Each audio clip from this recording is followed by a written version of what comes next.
Olá, queridos amigos, queridas amigas, que o Senhor vos abençoe, que o Senhor Deus vos guarde, que a face do Senhor Jesus possa resplandecer em cada um de vocês, dando-lhes entendimento, sabedoria, e que todos tenham um feliz dia.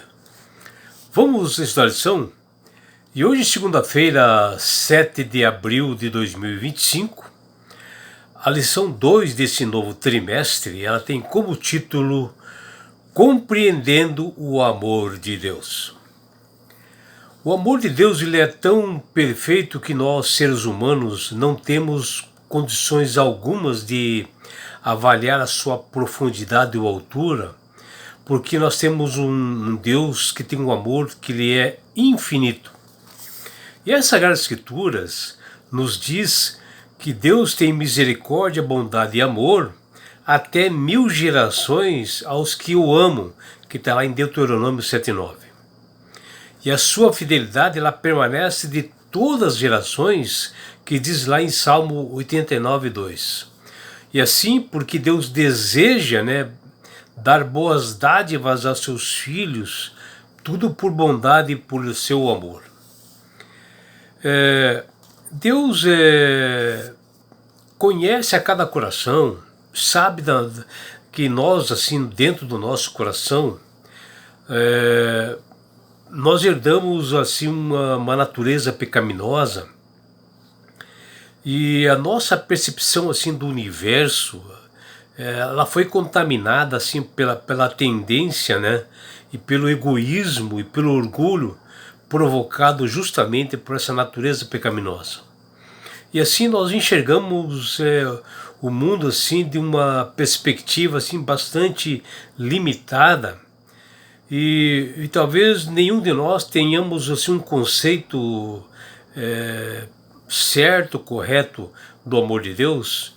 E bem ao contrário, o mundo ele tem um conceito totalmente distorcido do que é o amor realmente de Deus.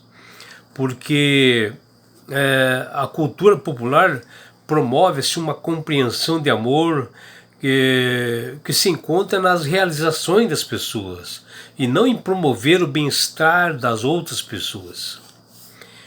E para nós enxergarmos assim a grandeza de Deus, o menor átomo, até o maior de todos os mundos, todas as coisas animadas e inanimadas, em sua serena beleza e perfeita alegria, declaram que Deus é amor, porque Deus é criador e mantenedor do universo. E na lição de hoje, baseada ali em Gênesis capítulo 2, versículos de 1 a 13, nós vemos ali que a palavra amor, ela aparece pela primeira vez nas Sagradas Escrituras, quando Abraão, por obediência e justamente por amor a Deus, ele resolve sacrificar seu único filho, chamado Isaque, que era o filho da promessa.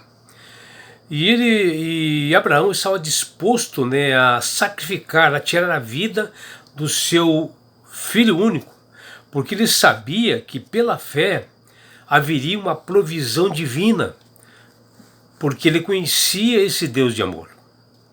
E nessa história prefigura justamente o amor de Deus pela humanidade, quando ele, Deus, deu seu único filho chamado Jesus para morrer pelos nossos pecados, para que nós não tivéssemos a morte eterna, e através desse amor é que realmente nós vemos realmente a grandiosidade de Deus.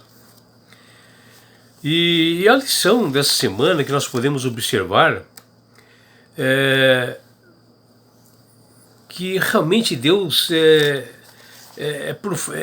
ele declara assim um amor tremendo pela humanidade, porque ele diz lá em Malaquias 3:6, que diz: eu sou o Senhor e não mudo. E esta imutabilidade existe devido justamente a desse amor, ou seja, um amor ágape, que do grego é uma afeição infinita pelo ser humano. que nós devemos saber que é difícil e impossível nós compreendermos plenamente o amor de Deus.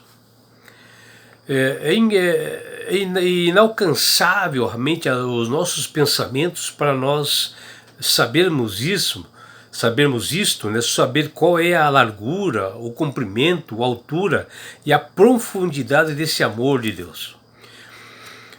Porque tudo ele excede, né, no entendimento nosso, como o próprio apóstolo Paulo fala lá em Efésios 3, versículos 18 e 19. O maior tesouro que nós temos nessa terra para compreendermos um pouco do amor de Deus chama-se a Palavra de Deus, as Sagradas Escrituras, que ela é como um GPS em nossa jornada para morar, para nós assim enxergarmos a grandiosidade desse amor de Deus, para que nós possamos realmente aceitá-lo na nossa vida, não que nós merecemos por esse amor de Deus e pela sua bondade, para nós irmos para as mansões celestiais. Quando nós olhamos a Bíblia, a palavra ahad, do hebraico, que é amor, como a referência de um amor assim de pai. O amor, no caso de Abraão, por exemplo, pelo seu filho Isaque, seu único filho, que diz lá em Gênesis 22, 2. E nesse contexto específico do amor, através desse pai da fé que é Abraão, que ele, com o seu único filho, mostrou que a qualidade do amor de Abraão por Deus, ela teria sido testada nesse servo, e assim ela foi se revelada através disso a grandiosidade do amor de Deus. Agora imagine o amor de Deus que deu o seu único filho, Jesus, para morrer por nós pecadores, nos livrando da morte eterna. E Abraão, após ele ser impedido, né, de sacrificar seu filho Isaque, ele entendeu a profundidade do amor de Deus. Abraão ali percebeu que herdar a natureza pecaminosa significa que nossa percepção do universo havia sido contaminada por tendências egoístas e também pelo orgulho. E que tudo isso teria que ser deixado para trás para poder seguir a Deus, e foi o que Abraão mostrou. E assim, Deus mostra sua fidelidade para com seus filhos que o procuram, né? E mesmo aqueles que não procuram, Deus tem amor também. Mas esse amor é a centralidade das Escrituras e um dos atributos mais maravilhosos do caráter de Deus. Esse amor que se entende hoje, nos dias de hoje, para a humanidade, é descrito de maneira profunda e poderosa em várias passagens bíblicas, né? E assim compreender e experimentar o amor de Deus é essencial para a nossa vida cristã, pois, né, Deus nos oferece uma base sólida de fé e confiança, e ele que é doador da fé passa a dar para uma pessoa, e ela começa a enxergar um pouco desse amor de Deus e passa a ter esperança. Infelizmente hoje nós enxergamos o mundo de uma perspectiva limitada em decorrência do pecado, em vez de uma perspectiva onisciente de Deus. E nesses tempos de relacionamentos líquidos, né, o amor é mais uma jornada do que um destino. O conceito de amor está totalmente distorcido pela humanidade. E esse amor é encontrado em momentos breves assim de vínculos autênticos e gestos simples de cuidado, e em experiências compartilhadas que transcendem a superficialidade do ser humano.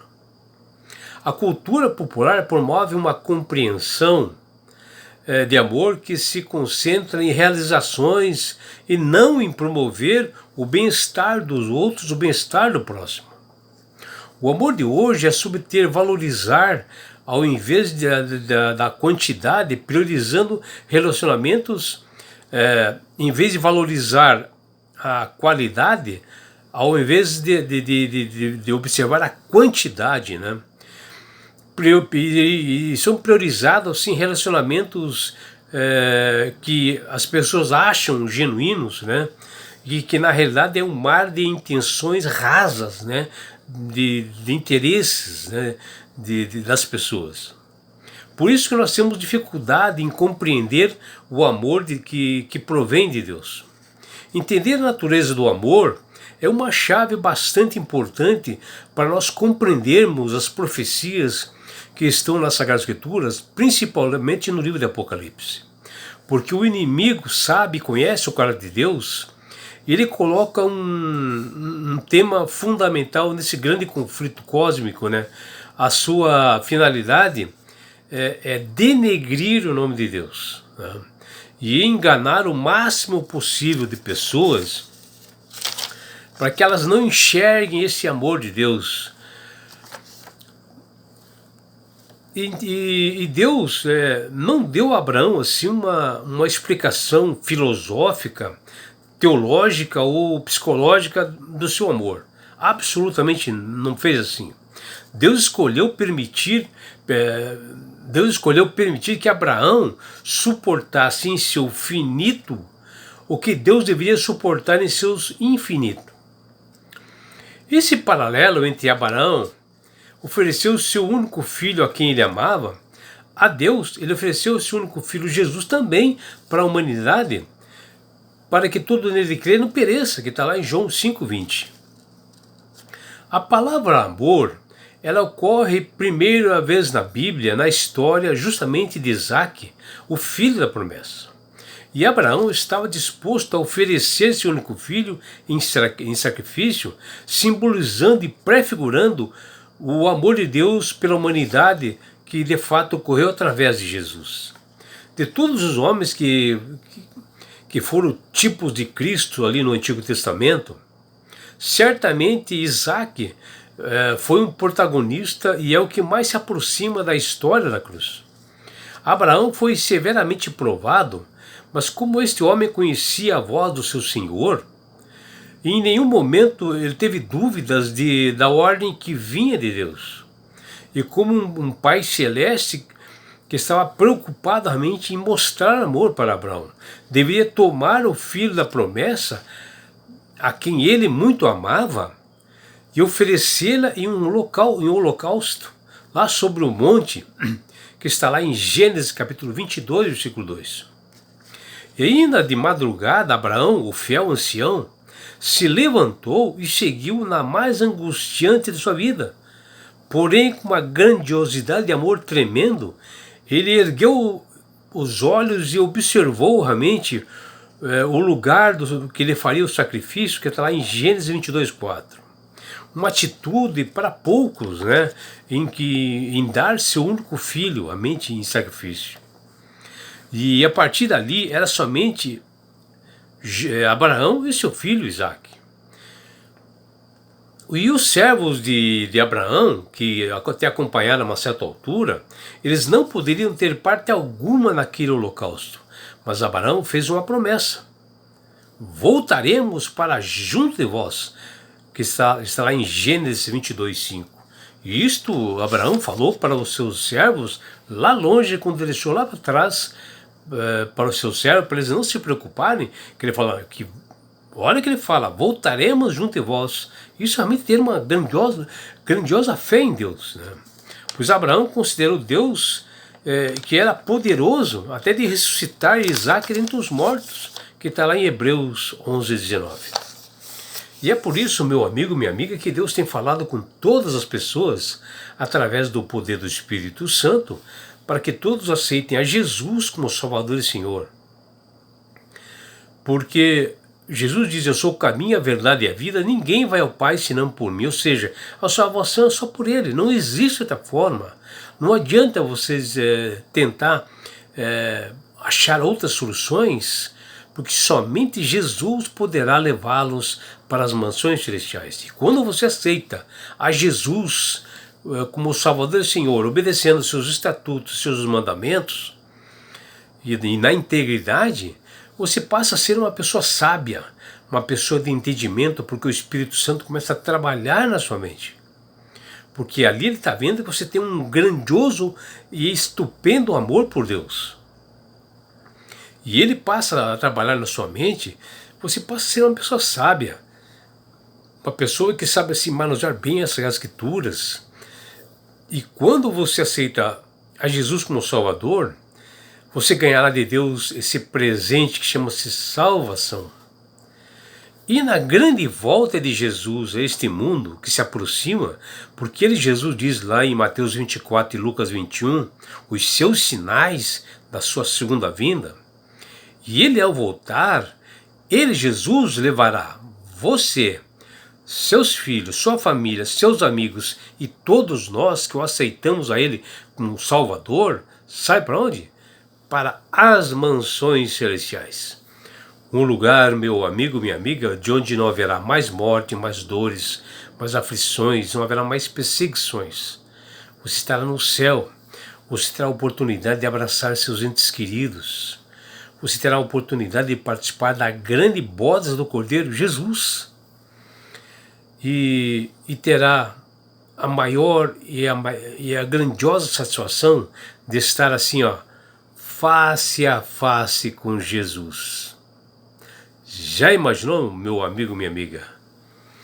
E sabe por que Deus quer fazer isto com você, minha amiga?